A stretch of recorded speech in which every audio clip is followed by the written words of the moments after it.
All right, so how's it going, Isaiah Grant? The Thinking in Circles back again. I put a lecture together recently, and I really just wanted to get this one out. Still working on the Mysteries of Mithra series. Long story short, today we're going to talk about Karl. Not Carl Jung, but we're going to talk about everything from a Jungian standpoint, you know, because it's one of the most accessible frameworks to talk about more of the deeper issues behind the scenes of many different subjects. Okay, so we're talking about Karl Marx today. Okay, and what was the iOS, you could say, right? What was the system that was running behind the mentality that made this man somebody that we're hearing about even today within the political climate? Okay, just a quick disclaimer that I run through in this lecture. I'm not partisan anything. I'm not on this side. I'm not on this side. I'm not a individual that gets into political affairs. It's not something that I'm interested in.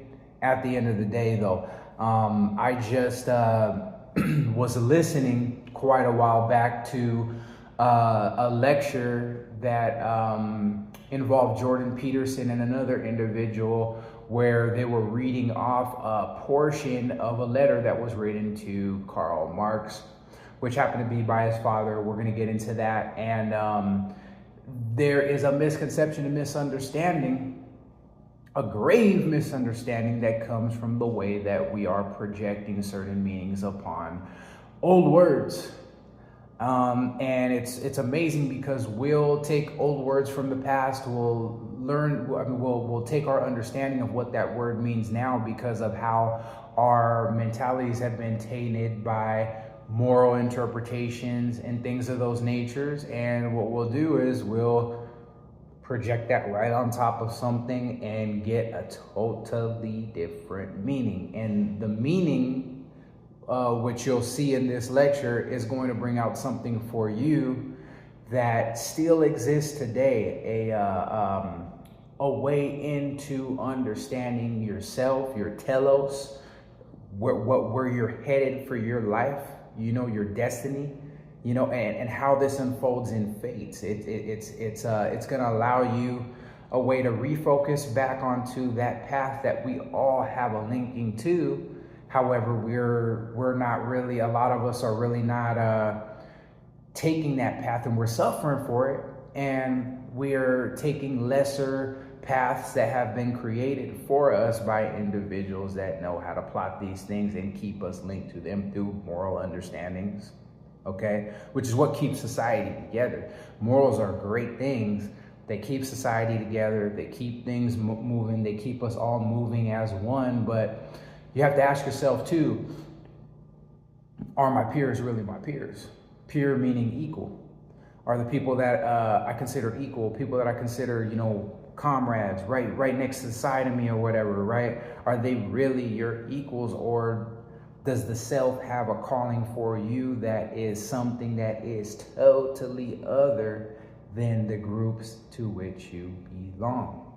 Okay, it's something to think about, you know, and it's something that's going to weigh in heavily on your happiness as an individual, on your ability to live life as an individual and be a real human being. Okay, so without further ado, I'm gonna start reading off this information that I put together quite a while back. And it's really, really important. It's really pivotal for you to get this, to understand this, to start interacting with it in your life. Once you understand this, you'll be able to start to pinpoint on what that magnet is within you that is attracting you to certain things in your life, and how real of a thing it is, you know, to where it's like you may have to just say, I'm going to go with this and I'm going to go against this, even though it's going to sever me from my particular commonwealth that wasn't chosen. I didn't choose this. It was given to me. But now I have to break away to follow the true self. Okay? So without further ado, this is the lecture titled The Daemon in Marx's Heart. a father's fear, and the archetype of fate. So I say, let's take a look into a profound but slightly misunderstood and overlooked moment in intellectual history. A single line from a letter written by a father to his son that opens up a world of meaning about destiny, genius, and the forces that shape our futures and leave much impact upon others when we are long and gone. The father is Heinrich Marx, and the son is none other than Karl Marx. An early disclaimer, and I'm going to get into it once again, what I just told you earlier, okay, that this isn't about politics or economics. It's about something deeper, a word, a concept, and a question that haunts anyone who's ever been touched by something larger than themselves. That's all of us, okay? And if we have to remember how or when, it's probably safe to say it's because we chose to play it safe and say no. There are many times when we're faced with an inner presence that is putting a pressure on us, right? That's always been with us to go and do something and be something and make something happen in a certain way. And because of the church that we're a part of, or the group of friends that we have, or the profession that we've chosen and the people they're in, and they're not gonna like if I do this or that, you know what I mean? Like, man, you know, my spouse might leave me, my husband might leave, my kids might look at me a certain way, you know what I'm saying? We say no. We say no. And it's to our own detriment, because the calling is always there. The calling, it's always welling up inside of our souls, and we choose not to go because of what he might say, what she might say, what they might say, right? That word, okay, that word that is central to what I'm talking about, that brings this calling on you, etc., okay, is the Daemon, okay? I made a previous video on this subject in and of itself, but here we are going to look at the word itself, the word Daemon, as it appears in Heinrich's letter to Marx, okay? The father to the son, he wrote, okay? And how our moral and cultural projections have colored it into a terrible misunderstanding that shuts a critical door to our personal growth and becoming, okay? Let me take you through what it means and why it changes how we read this letter, and perhaps what we may think about Marx himself. Not about what the outcome of his teachings were, but more importantly, how he was able to make such a dreadful impact, okay? This line comes from a letter Heinrich wrote to Karl in 1837, when Karl was a young man already showing signs of the restless intellect. Let's underline that word, the restless intellect, that would later reshape the world. And I say let's underline that because when your mind is just going, and you're hell-bent and dead set on something, that's a sure sign of the demons pulling on your life, okay? That's magnetic. That's a magnetic pull from the inside towards something outside, or towards something that's inside that you want to bring down into the world outside, okay? So we're going to talk about the factors of this so that you can start pinpointing it within your own being. You may end up finding your true calling by the end of this video, or you may be at least made aware of it, okay? So Heinrich writes to his son, okay? And since that heart, now he's writing to Karl Marx, Heinrich, his dad, okay? And since that heart is obviously animated and governed by a demon not granted to all men, is that demon heavenly or Faustian, okay? Will you ever, and that is not the least painful doubt of my heart, will you ever be capable of truly human domestic happiness? Okay, I'm going to read that one more time, that last portion. Will you ever, and that is not the least painful doubt of my heart, will you ever be capable of truly human domestic happiness? Now, at first glance, you might read this and think Heinrich is accusing his son of being possessed by some evil spirit.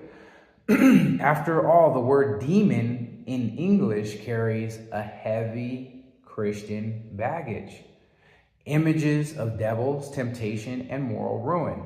But that's not what's happening here in this letter, right? As is clearly evidenced by the usage in the letter heavenly or Faustian. A demon isn't heavenly or Faustian, okay? It's just evil in our colloquial usage, okay?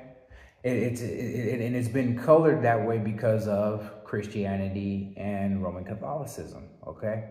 And the way that it's swept through our culture and the way that it's taken over our culture. And if it's taken over our culture before even you or I or any of us were around, right? It's taken over in the unconscious, okay? And when we hear that word, we just think of something evil, okay? That's basically what that's saying. So as we can see by the, okay, so there's a footnote to this though. So let me go to this footnote, and it's really important that I read this footnote too, because it is going to let us know something about the moral ideations that we're coloring things in, okay? So Jung says, okay, thus consciousness of one's own evil, that is awareness of the shadow, coagulates. This can be seen, coagulates, meaning it brings down, it makes real, it makes something happen, it makes us perform a deed. Before this happens, there's desire, right? Because desire coagulates as well. Desire is what leads us to make something happen, you know? And a lot of times what we make happen, because you got to keep in mind, humans create a lot of waste. When we go and actually make something happen, a lot of times it's not early on, you know, in its incipience, it's not the best thing. It's not the best thing, you know what I mean? It's fraught with errors, but as we work on those things, you know, they become better, okay? Creation of America, the Americas, you know, if you just look at everything that happened, and this is what polarizes people, you know, there were there was a lot of evil that occurred. There was a lot of bad things that happened, but if you look at a lot of the good that's happened in the United States, for instance, you have to agree that, you know, we couldn't have what we have without some of the evils that had occurred as well, though, too, in order to bring things about that people have worked on, that people have cultivated into something better, okay? So, thus consciousness of one's own evil, that is awareness of the shadow, coagulates. This can be seen as a psychological meaning of Christ's statement, resist not evil, okay? Ne cede malis in Latin, don't give in to evil or misfortune, okay? Matthew 5:39 is where that comes from, resist not evil. It is necessary to leave room for evil if one is to contribute to the real world. We all know the phrase, he was too good for this world. Saintly and spiritual people often do have a short life. In the past, they often died of tuberculosis. In the past, they often died of tuberculosis. It says, okay, it is dangerous to be one-sided, okay? Even one-sided in goodness. So this brings to mind something that happened to me before I really engaged on the path of individuation just in general. I remember I was in prison. I was taking a shower, right? And this had came about after a time when I was just really doing a lot of studying, doing a lot of reading, and it was a lot of Christian literature. And I knew this stuff back and forth and back. I could quote it to you, you know, and I just felt this emptiness. It was just like there's something missing to all of this, and there's something else that I need to encounter. And I just was running into a real dry spot in my spiritual understanding of things, and I heard this voice that said, in order for you, and it came through me, spoke through me, and it was loud as day, and it says, in order for you to understand those things that you thought were good, you have to understand those things that you felt were evil. Whoa.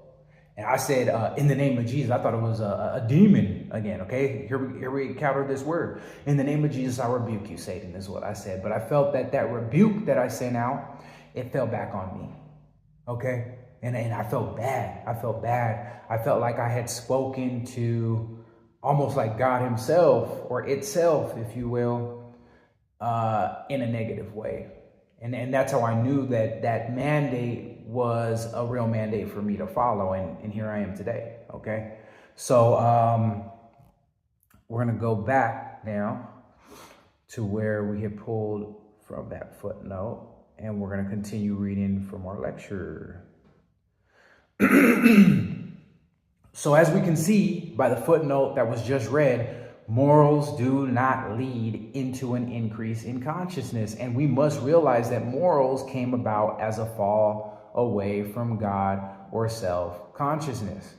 Adherence to certain morals, however, increase or maintain social standing, status, and intellectual and actual physical longevity in a society due to laws which will be enacted to punish moral infractions. Okay? It really brings a new dimension to that whole idea of do or die. You know, that's something that was put on us in the street, you know, do or die. You know what the rules are, you know what I mean? You mess up the rules, it's do or die. You know what I mean? You get into a situation, you better be ready to handle yourself, because you can't lay down and roll over and be like, oh, please don't hurt me, otherwise that your life will be taken. You know what I mean? There's strict adherence when it comes to morals, okay? But strict adherence, just obeying, just following, does not lead into awakened consciousness. A lot of times you have to go against in order to get that increase, okay? So we're going to go back to the letter that Heinrich was writing to Karl Marx, okay? Heinrich is Karl Marx's father, okay? So the German word Heinrich likely used was Daemon, spelled D-A-M-O-N, with its roots in a much older, richer tradition.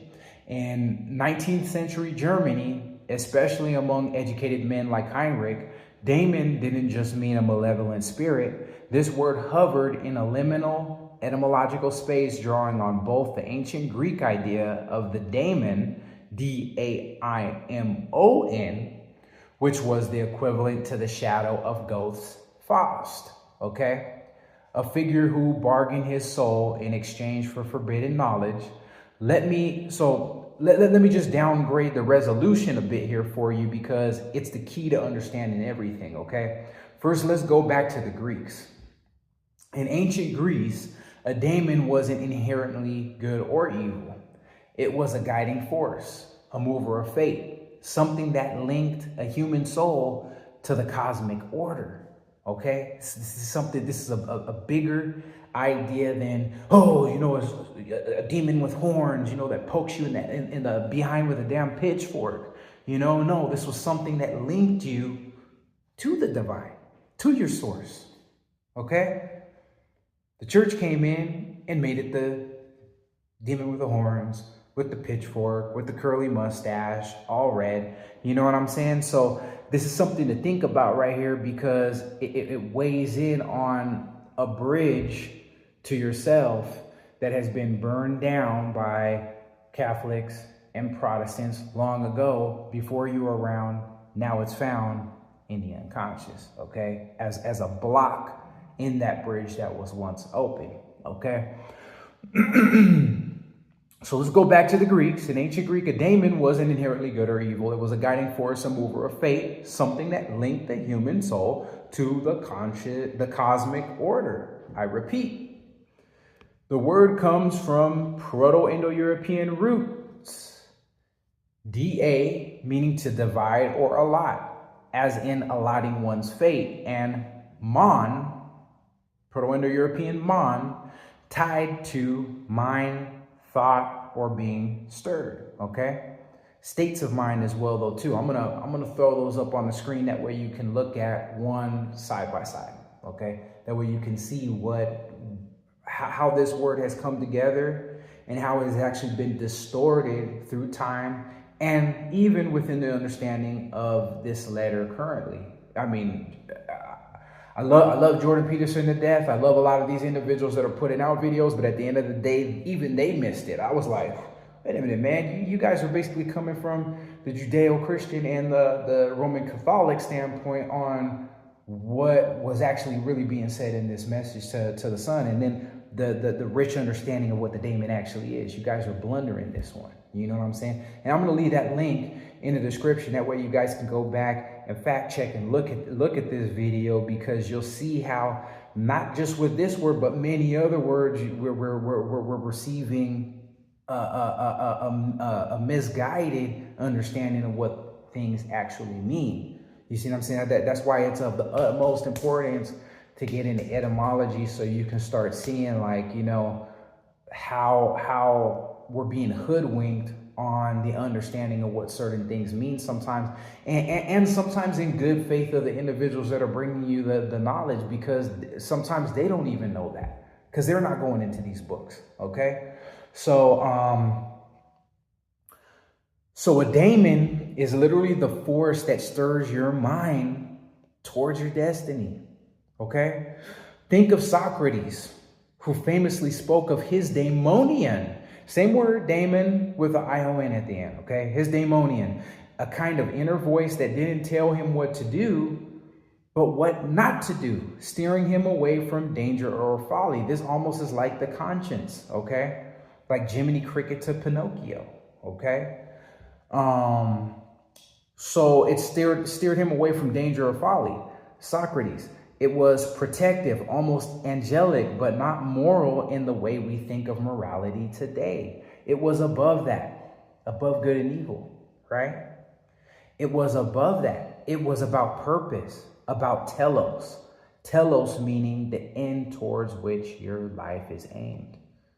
Wouldn't it be nice to know what that unction is? Would it be nice to pinpoint that within yourself and see that, so that you could be on the right guiding track for your life, instead of being pulled off over here by societal demands, pulled off over here by group demands, peer demands, work demands, and just take control of your life, no matter what you might have to face.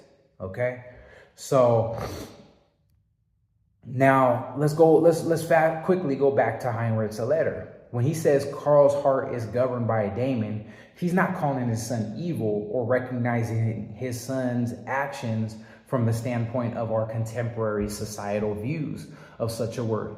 He's recognizing something in his son that was larger than his son himself. Extraordinary, in fact, okay? It was extraordinary, okay? He was recognizing that Karl was driven by a force that is not easily followed or made aware to the consciousness of every average person. He's pointing out what sets his son apart, what makes him more than ordinary. But then comes the question, is that Daemon heavenly or Faustian? This is where things get really interesting.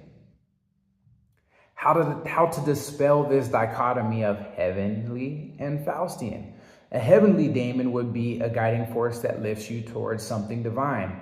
Think of harmony, wisdom, a person with supreme reason for the sciences. And I put in parentheses, and I'm going to read it, you know, because it's going to rub some people wrong. It's going to rub some people right. You know, take it how you want it. I put some, which explains like the type of person with supreme reasons for the sciences. For instance, like Elon Musk, okay? Whether we think negatively or positively about him, if we think about the fact that, you know, he has pure intentions, we could say, okay? And that he has a great scientific mind.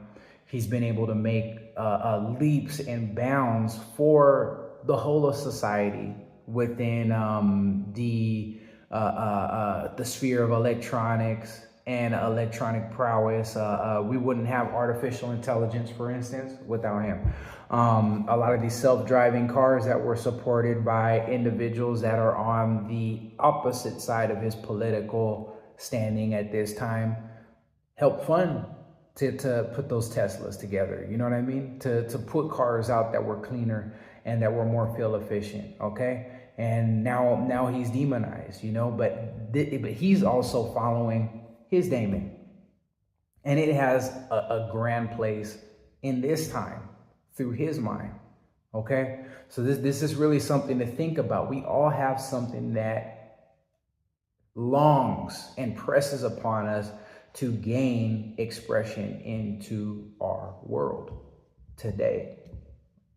But a lot of times, because we're caught on another track of appeasing society, appeasing this group of people, appeasing this one person, my wife, my husband, you know, we don't ever reach towards self-actualization, okay? So it's just something to think about. And that one person that's reaching towards that self-actualization, that's doing these things, what's going to end up happening is they're always going to be looked at positively by some people, negatively by some people, because of their moral leanings.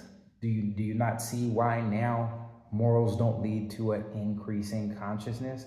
They just bind together certain groups, and then certain groups also will look and say this person's a POS because they're this way, or they do these type of things.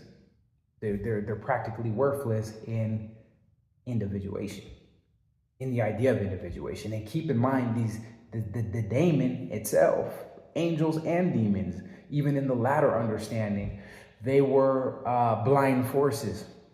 They weren't moral forces. The self, or God, you could say, told them do this, and they just mindlessly and brainlessly did that, regardless of morals. That's why they were able to put plagues on men, women, and children alike, or heal men, women, and children alike. You know, throughout many different myth books and corpuses of scripture, okay, from various religions. So this is something to think about. You know, the call that's on you, even though it may be sending you down a certain lane that others may look at as negative, it's okay, negative, positive. We're back in the world of morals again.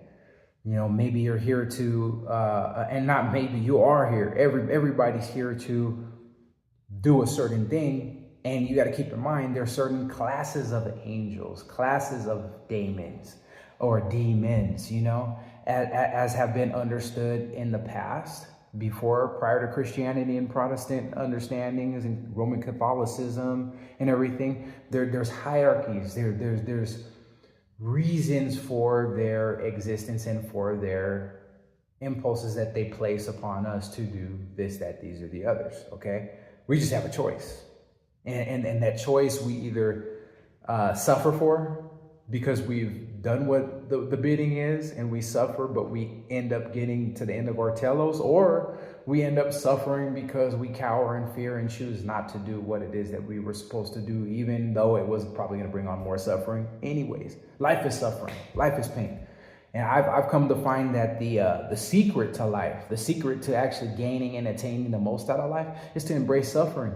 Sounds pretty stoic, you know, and I'm not a stoic, but it's an actual truth. The embracing of suffering opens up a wellspring of gifts, to you. And there's more suffering that I can even bring myself to attain further. And I need to bring myself to attain further. So I leave that gem with you, my friends, okay? So let us continue here, okay? After having spoken of Elon Musk here, okay? So once again, let me just start from that one portion here, because I got off on a little bit of a tangent, okay? So we were talking about, you know, a daemon could be a person under a daemon could be somebody with supreme reason for the sciences, like Elon Musk, for instance, or maybe even a person fated for sainthood and its subsequent martyrdom, okay? It's the kind of destiny that aligns with life, with creation, with what we might call the good. A Faustian Daemon, on the other hand, is something entirely different. If you know Goethe's Faust, you know it is about a man who craves knowledge and power beyond human limits, who makes a pact with the devil to grasp the infinite, even if it costs him his soul. Now, again, I'm going to say this very quickly so we can get back to this, because I don't want to continue to digress. But when you hear the word demon, daemon, devil, it's the same thing. It is the same thing. It's just when you say devil, you're saying, okay, I'm looking at the idea of a daemon, which is the self personified to divide fortune and fate and destiny to the mind, okay, and stir the mind of an individual person, okay? We're just looking at the opposite end of the daemon, because really the daemon is above good and evil, okay? And it's really an archetype in itself, because it contains both positive and negative, as we can see in this letter to Karl Marx by his father Heinrich, okay? He approaches the idea of the daemon as an archetype by using the word Faustian or heavenly, okay? So in Faust, okay, that the whole story is about a man who craves knowledge and power beyond human limits, who makes a pact with the devil to grasp the infinite, even if it costs him his soul. A Faustian daemon drives you towards greatness, but it is a greatness that risks destruction, transgression, isolation, maybe even doom. For example, think of figures that fall into this negative polarized ideology of the daemon, okay, such as Adolf Hitler, Saddam Hussein, and we can even throw El Chapo Guzman in there. And I put Chapo Guzman in there because if you ever looked at a documentary about this man, he was a very simple man, and he just wanted his family to be well. He wasn't really a greedy person, but he blew up big with all the things that he was doing. He saw an opportunity, he took it. But being a very simple person sometimes predisposes you to the energy of the archetypes and the way that the archetype can take control of you. It's gonna happen a lot easier because of your lack of mental sophistication, okay? And sophistication, by sophistication, I mean, as far as society is concerned, all these isms and different things. Chapo didn't have them, okay? He didn't have them. He knew what he was very simple in what it was that he wanted to do, and he built on that, okay? So your simplicity sometimes will, and there are a lot of other examples of simple people that achieved great and sometimes even great things that were infamous, okay? That were very simple people.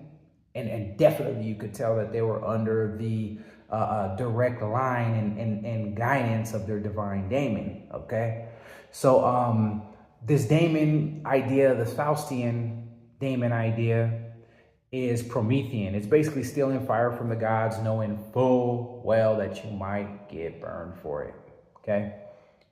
So Heinrich's question isn't about morality in the Christian sense. It's about destiny. He's saying to Karl, you're not like other men. Something vast and powerful moves through you, but will lead you to a greatness that nourishes life, or it's going to be one that consumes you. And maybe everyone around you in the name of something cold-blooded, reptilian, maybe something inhuman, okay? And the opposite side of the reptilian, the cold, is something that leads to more like, something that is humane, something that is benign, something that is caring, something that is nurturing, okay? Which you could say the saints, okay? You could look at Saint Francis of Assisi. You could look at Mother Teresa. These were people under the guidance of, you could say, a heavenly daemon, still a daemon, okay? So, okay, so then Heinrich adds in this note the heartbreaking line, will you ever be capable of truly human domestic happiness? That's the real tragedy his father fears.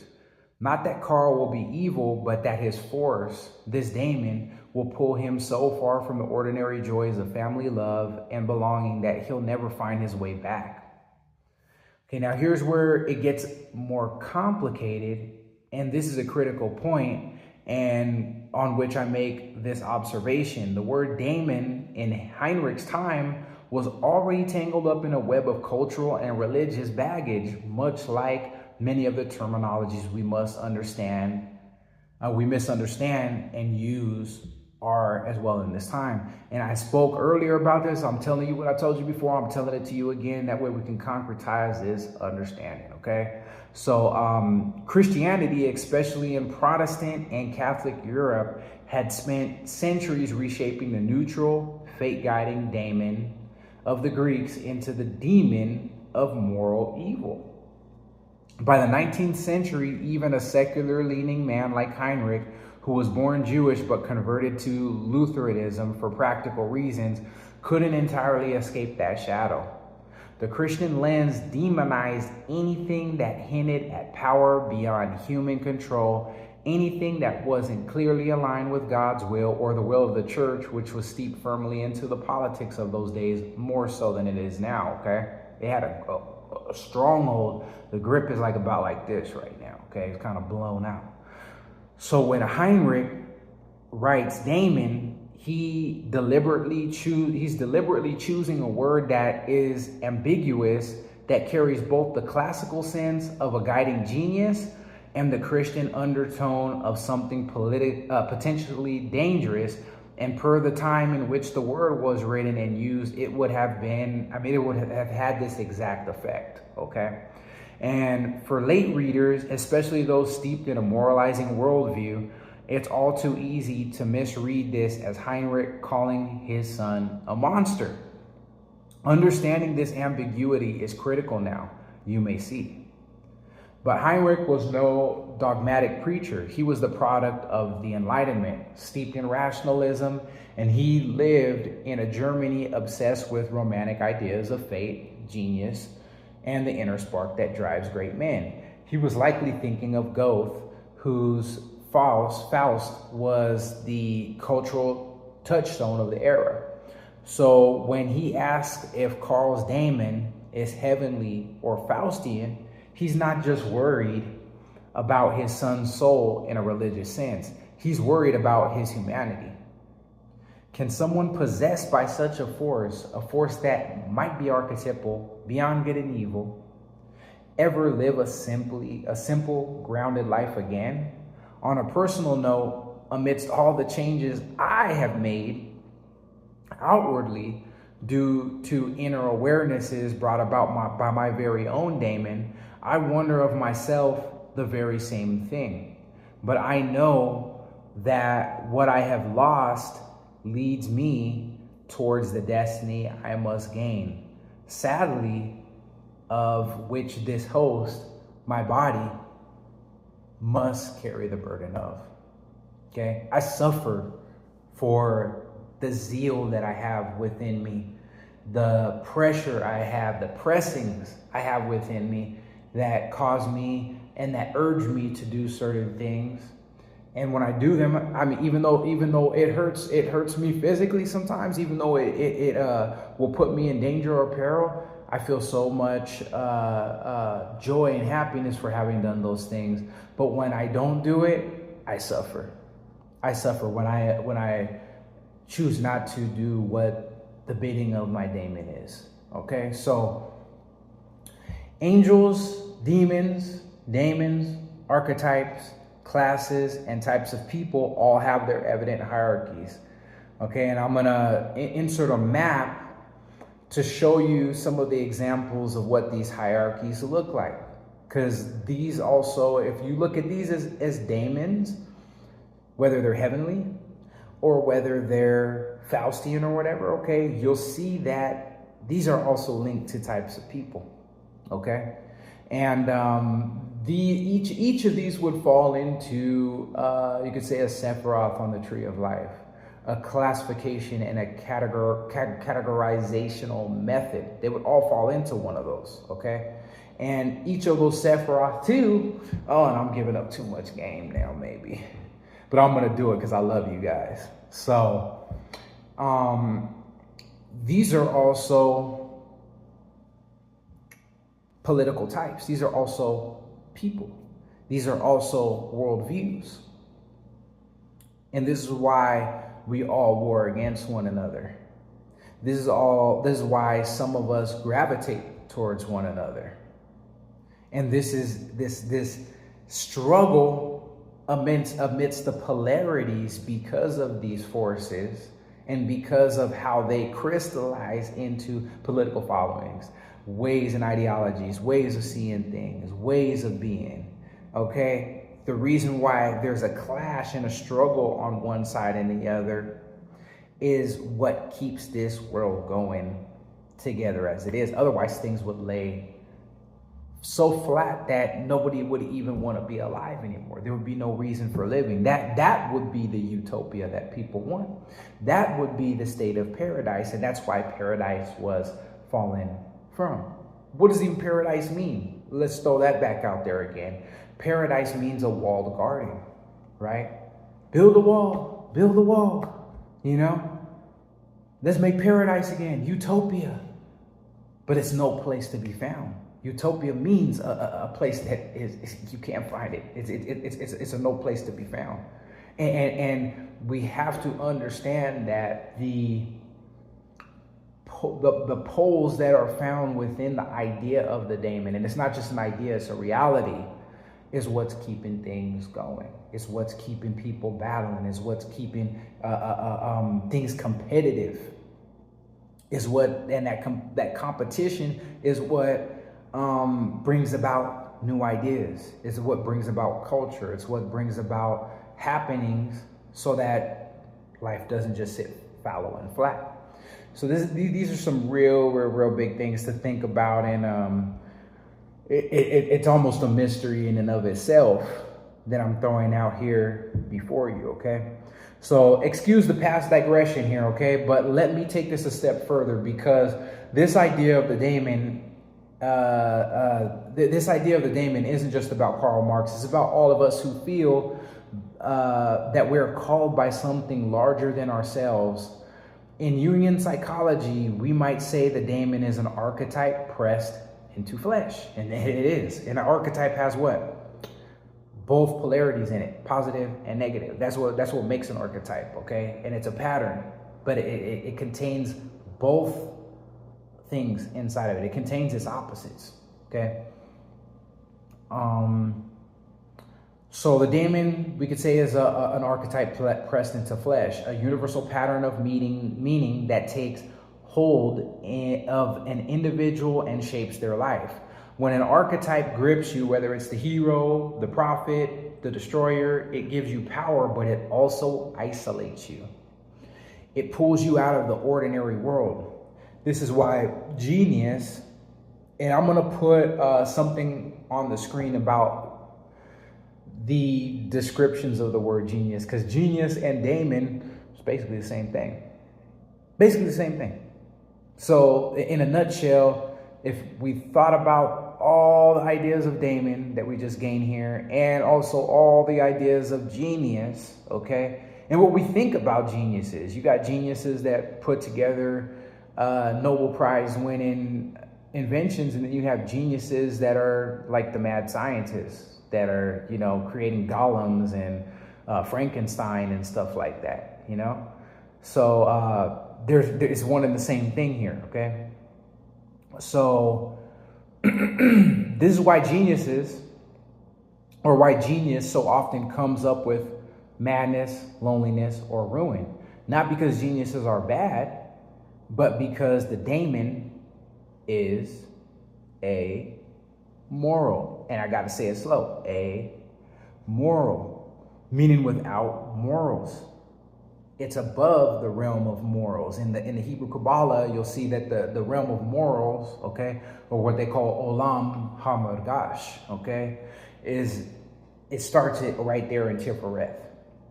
It's the level that Adam and Eve fell to, okay? It's the level that the original ideas, okay, as they were expressed from the original idea itself, fell to. the pleroma, which is where Abraxas is, okay, or where Abraxas could be located, which is at that veil in between Chokmah and Binah, which is we could even say it's De'at, knowledge, okay? That is where these demons or daemons, we could say, reside. Because they're not moral, they're above good and evil, they're above morals, okay? So we're also interacting with that older lecture series that I put here on this page, okay? So the daemon operates at a level that is one step below the pure will. What is the pure will? Kether, okay, kether, okay, the crown, the self, God, the one, okay? They operate one step below that. This is what archetypes do. They operate one step below that. The self bids them to do this in order for the self to be revealed to you, and that is the process of individuation, or a large part of it, okay? So the daemon operates at a level that is one step below the pure will, I say again, acting as an agent of the self, I say again. It helps here to remember that the Jungian truth, okay, which is one's encounter with the self, constitutes many times a defeat for the ego. And the ego is not just one's conscious will, but the ego is also the flesh of man itself. For example, I'm going to give you a for example. What the hell are you talking about? The ego is the flesh itself. For example, Paul's proverbial thorn in the side. Okay, I'll throw up something about that. The rejection wound of Hephaestus after being flung from the Mount Olympus when he was born. Throw something up about that. Jacob's wounding in the thigh after wrestling with the angel for his blessing and a new name, who he became Israel. Okay? He who wrestles with God. He went from the trickster to he who wrestles with God, because Jacob means trickster. Israel means he who wrestles with God. Okay?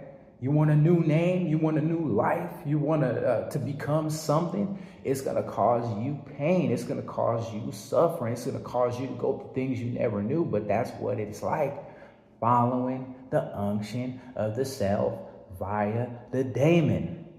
Something to think about, okay? The weight and pressing towards the call to fate and destiny, you know it. What you know, that you must do. You know you must do it. And you have to do its bidding, no matter how you are perceived in the end. And along that path of duty, there is sacrifice and there is suffering, just as there is an equal path of thorns, tears, and suffering that is in store when you do not follow the true will and must live under the consequences of insubordination to the self and true will, which will bring about the internal pains of a violated conscience. And that conscience will say, you coward, you coward, you coward. And here's the thing. Here's the thing. I know me just saying that might strike a nerve with somebody because they're on that end of things. Everybody has said no to the call at some point in their life, but you still have the chance to get back on the line of that call. No matter how long down the road you are, unless you're on the last little bit of life that you have now, you still have some chance to interact with and get back on that call to some degree. To some degree. You may have lost the glory days to where you could have done it 100%. Get back online with the call. Pick up the phone. That's basically what this is saying here, okay? So the daemon's cosmic energy compressed into a mortal frame, okay? And mortals are built to contain it forever, which is what I just got done saying earlier here, right? Godlike energy like this is how the Sephiroth on the tree of life even were said to be created, as one vessel broke after another, not being strong or pure enough to contain the original light and glory of the self having been poured into them, the latter of which, Malkuth, is our present world and physical body and representation, being a combination of fallen celestial light. And what do they say human beings are made of? Stardust, right? And a bunch of other different things, right? Which could not be contained eternally. That fallen celestial light could not be contained eternally in impure vessels, as the light itself is of the utmost purity and eternal. This is what that lightning flash on the tree of life is showing you. The energy went from one, broke that one, broke the other one, broke the other one, broke the other one, and grounded into the plane called Malkuth, right? And you see all of us human beings getting old and eventually dying. Okay, we can't contain the divine light 100%, right? Can't do it. Okay, but we can transform it, and we can do something with it and make an impact and become famous, infamous, someone in between, whatever, you know what I mean? But at the end of the day, though, this is something here to think about, though, too, is that lightning path flash, right? There is something also of an idea of return, okay? Which is called tikkun, okay? The idea of tikkun in Kabbalah. And I'm drawing a blank in my mind. I'm going to be honest on what the whole idea of the breaking of the vessels is called, okay? And I'll put something on here about that. But the tikkun, if you think about the return to that state of glory, the Daemon even offers us now, okay? To be raised up, to raise our consciousness up back along the paths that it had fallen. The Kabbalah is a way of individuation after this way. So we're going to continue. So what did all of this mean for Karl Marx? Let's step back and look at the irony, because it's beautiful and also tragic. Heinrich's fear, okay, the father of Karl Marx, right? His fear actually became true. Karl Marx did not find domestic happiness. He lived a life of poverty, illness, and loss, driven by a vision that consumed him. His Daemon wasn't heavenly in the sense of leading him to harmony or peace, but was it Faustian? That's harder to say, okay? Marx saw himself as a redeemer of humanity, a prophet of historical materialism, a man who could tear down the old orders and build a new world. His ideas reshaped history, for better or worse, depending on who you ask, depending on their political leanings too, right? But at what cost? He sacrificed his health, his family stability, and chance at an ordinary joy for the sake of that vision. How many people have done that? Christ in his story, you know? Turn his back on his childhood and on a normal life as a son to a mother. You know, we go down a long rabbit hole with that and take up a gang of time. We're not going to do that. But I'm just saying there's so much that people can also burn up, that things that are worldly, in following the unction of the self via the Daemon. Okay? His Daemon drove him to fulfill a destiny that was both fated and chosen, and it's still up to history to judge whether it was worth it, because we're still seeing his doctrine and ideologies develop in societies through time and through people's daily lives. We're still seeing this happen, okay? So as we close here, I want to give you or leave you with this thought, okay?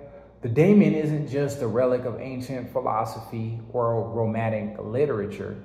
It's a question we all face when we feel that inner pull, that sense of being called to something bigger, and it can inflate Let's underline that word now, okay, that I wrote in here. Inflate, because I did it for a purpose. Inflate you towards certain great ends, or totally deflate. Let's underline that as well, though, too, okay, because we see hybrids there. We see narcissistic personality disorders there as well, though, too. We see extroverts in the inflate portion. And then in the deflate portion, we see our depressives, okay? We see several different types of people that are under this energy, and we all are. It can deflate you and leave you with nothing left in the ashes of civilization. Those are its lasting marks at the extreme ends. So we maybe could follow and not go to the extreme. You know, people could be Christians, for instance, and then they could also be religious zealots, you know, as we've seen in Ireland in the past, you know, with the IRA and all of the type of people blowing things up or whatever, you know what I mean? Like we see with people that follow Islam. There are some that do it in the most respectable way, and I have the utmost respect for individuals that follow Islam, right? But then you have individuals that radicalize themselves in that religion. You see what I'm saying? So you see inflation, and then you see people following the middle line. You see people following the middle line in things that they do. There's extremists in every category, okay? And there's individuals too on the opposite side that are doing the least. Like, why are you so sad and down in the doldrums like you can't do anything better for yourself? Is because you're not doing anything at all. You're not doing anything at all. You're not doing anything better. Okay? Following that middle line sometimes falls off this way, and then sometimes it falls off this way. So as you get affected with a zeal to do something, you know, and you might not go all the way into an excess on either side.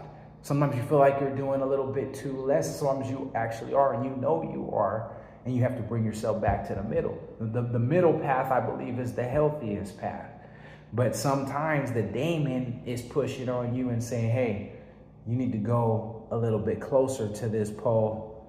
Maybe don't burn yourself up, but the Daemon doesn't ever say don't burn yourself up. This is why human beings have consciousness and have the ability to say yay or nay. And sometimes you do have to say nay. No, I'm not gonna do it. I'm not gonna go all the way to this extreme and throw away everything just for this. But in certain circumstances, yeah, I'm gonna go ahead and I'm gonna go all the way. I don't care if I get 100% demolished and broken. There's certain things that one can be polarized towards. We see that in patriots that are very young and give it all up in the course of defending the country, for instance, okay? Because they're polarized and radicalized to the ideology and the reason for the mission, okay? Why not be on fire like that about our own mission? Oh, but then you're a narcissist. Then you're narcissistically extroverted in what it is that you're doing, right? You know, and then if that's the case, in following the Daemon and following the true self, well, who cares what a person would think, right? I want you to think about this little rant that I went on and apply it to yourself. Just think about it. Think about it. Because it's going to taste good and it's going to be real sour in some ways too, to some of you and in some portions of it, okay? So is the force that, so wait a minute, make sure I don't go over here. Is the force that drives you heavenly? Is it lifting you towards life and a connection? Something to think about. And I wrote this question in here based upon even this little rant that I went on. Okay? Is it driving you towards life and connection or not? Or is it causing you to destroy everything that you've put together? Is that warranted? Will there be something better on the other side? Or is it Faustian? tempting you with greatness at the cost of everything human. And can you ever step back once it's taken a hold of you? Can you? Or are you possessed? Heinrich Marx didn't have the answer, and maybe neither do we. But we do know some of the signs of a person touched by this type of genius. Okay? I'm going to put that understanding of that word genius back up on the screen for you. By asking the question, Heinrich reminds us that destiny isn't just about what we achieve, it's also about what we lose along the way. And that's for us to ask too. Was it worth it? Especially for ourselves. We can speculate on another person's cause, another person's end dealing with their daemon, but for ourselves, when it's time for us to take that final rest on that bed, was it all worth it in the end? You know? I did want to get into some of these other notes here. And you know what? No. Let's go through this last note. And this is the end of the lecture, actually. But I'm going to read this last note. You guys can cut it here. If you've been blessed, if you've been helped by this lecture, if this lecture has caused you to think of something that can push you forward in this life and make you a better person, and actually awaken you to some of the higher faculties, some of the higher calling faculties, the faculties that want to work with you, that are going to open doors for you as well. Because that's what the Daemon does as well, though, too, via synchronicities. Okay?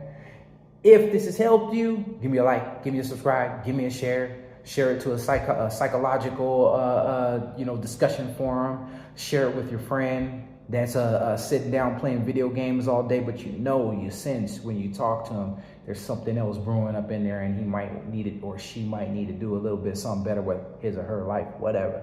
You know what I mean? But what I'm going to do right now, before I close this whole thing out, is I want to read to you.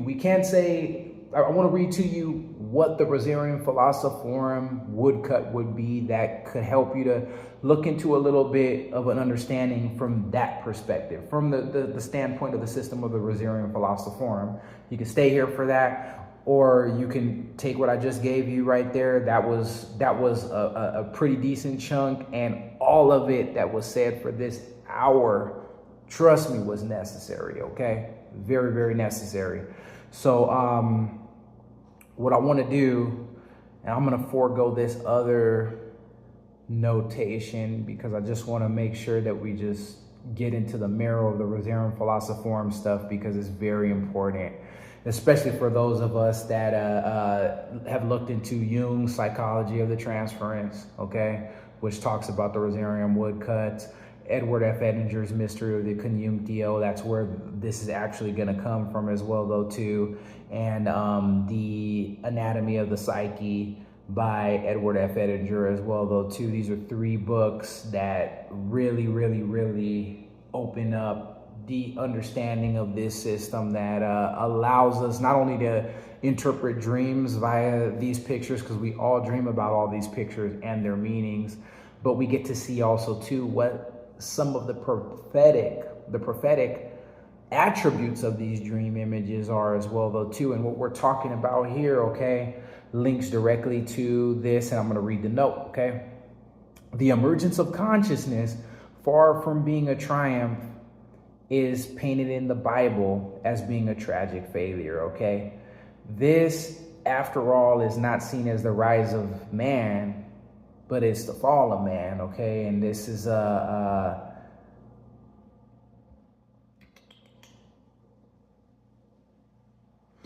this fall, we're talking about the fall of Adam and Eve, right? The 2 original the original man, the original woman, the solar consciousness, the lunar consciousness falling into matter, and us and all things really being the subsequent crystallized creations from those sublimated essences, okay? Those two, Adam and Eve, actually are the mother and father, male and female imagos in the psyche as well, though, too. Whether you want to take the story as literal, or whether you want to take it like I do as figurative of psychological and actually energetic realities, okay? So the fall, okay, and we got to talk about the fall before we go into the woodcut, okay? It represents the creation of consciousness, a stripping away of naivety, which is represented symbolically by the woodcut number 3 in the Rosarium Philosophorum, which I'll put here on the screen.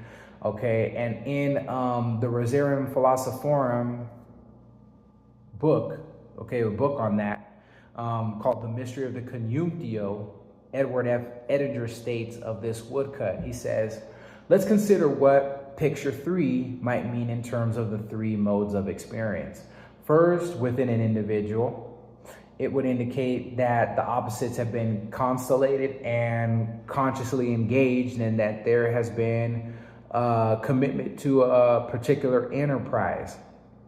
It's something you want to do. It's like something new that's about to happen, okay? And you're going to go for it and you're going to do it. And that's what we've been talking about in this lecture, okay? It might, for instance, be a commitment to pursue a desired object of some kind, okay? And that's just some objective love. And this links to the conjunctio, because the conjunctio is actually receiving that thing, okay? And then and the conjunctio is the 5th woodcut, but a lot of times when you get the conjunctio, or when you get that thing, oh, I've consummated getting what it is I want, guess what ends up happening? The whole system shortcuts, and it ends up going back to the beginning, because it was a false conjunctio, okay? That's what you call the false conjunctio. We want the true conjunctio, and the true conjunctio that can only, the better things to be gained are those things that have already been really truthfully given to you, to yourself. The Daemon is one of those biggest things, because it's not the self, but it's that which links you to the self. So in order to be able to have that linkage to the self, that is the conjunctio, or a true conjunctio, or maybe even the true conjunctio, or a glimpse of it within and of itself. You know, it's better than getting a car and being like, damn, I don't even like this damn thing no more because I'm swamped in payment. Or a girlfriend, man, it was lovey-dovey in the beginning. Okay, that's the conjunctio, but at the end of the day, man, I cannot stand this broad, man. She annoys me to death. I can't wait to just get rid of her. False conjunctio.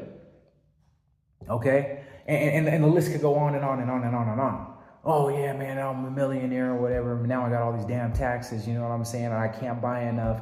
I can't even get over this hump. Okay, now I got 2 million. Dude, I feel emptier than I did when I had the first million. I know some people like that. Okay, long story short, let's continue. Okay, I just need to give you these slight glimpses into what some of these things might mean, so that we can understand a little bit more about the idea of what the enterprise is, okay? Once again, it might, for instance, be a commitment to pursue a desired object of some kind. It could be a person. We talked about that. It could be a car. It could be a profession. It could be anything big or little. It could represent a decision to engage the unconscious in some serious way to go with it. Now, this is what that 3rd woodcut represents, and that 3rd woodcut represents a grand portion of what we're talking about with the unction of the Daemon, what we were talking about in the lecture, okay? So I'm not trying to confuse you, but I'm saying this picture, this is what this will represent, this idea we're talking about here as well too, okay? It could be anything big or little. It represents a decision in some way to engage the unconscious in some way, some serious way to go with it. Images of this sort, okay, show up in dreams quite often. And images like the images I'm showing here, where you see the king and queen, they're nude. They don't have any clothes on, okay? And it's because they're being, think about it, nakedness, openness, being true, being open, being pure. You know what I mean? Not donning something that is covering the ego, you know, because our egos a lot of times are wrapped up in what we wear. you know. Hopefully mine isn't, because I'm not dressing the best clothes today anyways, you know what I mean? But hopefully not any clothes or any trapping, because at the end of the day, they all get worm eaten. They all turn to dust. They all go to corruption, okay? That's why the nakedness of the figures represents openness. It represents purity. It represents truth, okay? A truth being openly disclosed, okay? And that's what the Daemon will do, openly disclose to you the truth of what you have to undergo in order to enact your telos, which is getting to the end of your destiny. And this comes through fates, through small fates, okay? So continuing. Nakedness, okay, this also deals with nakedness in dreams. Nakedness in dreams is so common that it was even the basis of commercials many years ago. When I was growing up, you used to have some dreams like that. I mean, commercials like that.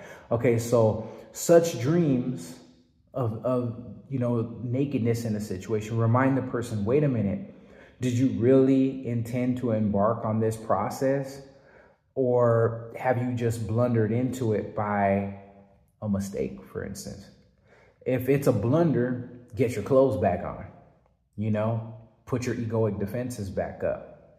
You use that so that you can stave off the situation. What does the ego do anyways? The ego is the decision maker. So get ready to make another decision. This is also saying too, okay? But at other times, the image of nakedness in dreams means psychological honesty. And here's another thing too, the psyche, when you use the word psyche, it's spirit, mind, soul. So it's not just talking about mental honesty, soul honesty, but it's talking about the highest spiritual honesty. And honesty sometimes hurts.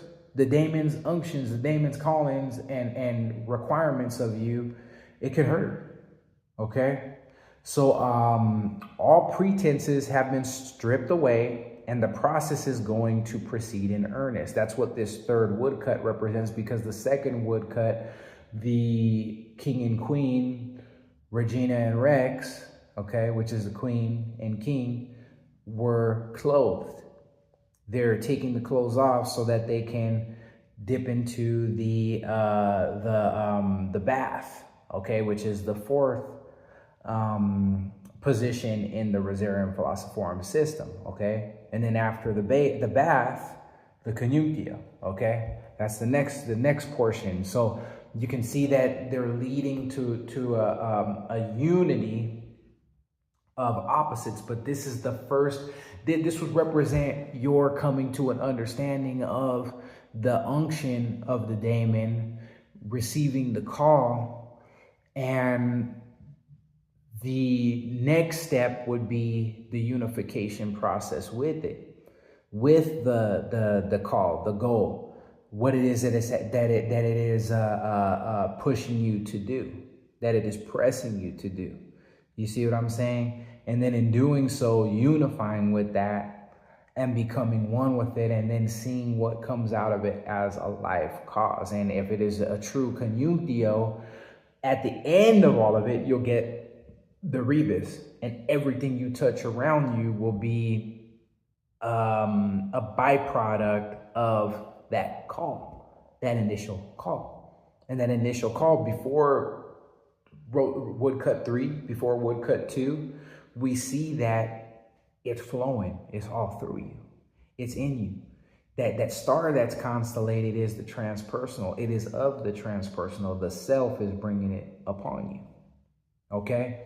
So all pretenses in this woodcut, the understanding of it is all pretenses, being fake about it, they've been stripped away, and the process is going to proceed in earnest, okay? And a little note about this from me, I say, truly, when the entrance is given to you, the door will open to follow the unctions of one's Daemon, okay? In order to stay true to the self, it is of the utmost importance and a mark of extreme personal growth and courage to proceed in earnest. Okay? So this is an interesting lecture. It's a lecture with some hard positions. It's a lecture that pushes you to make some hard choices in some way. And it's also a lecture of discernment because it allows you to discern between true goals, false goals. So there are a lot of weapons, if you will, that have been handed to you here to use if you choose to use them.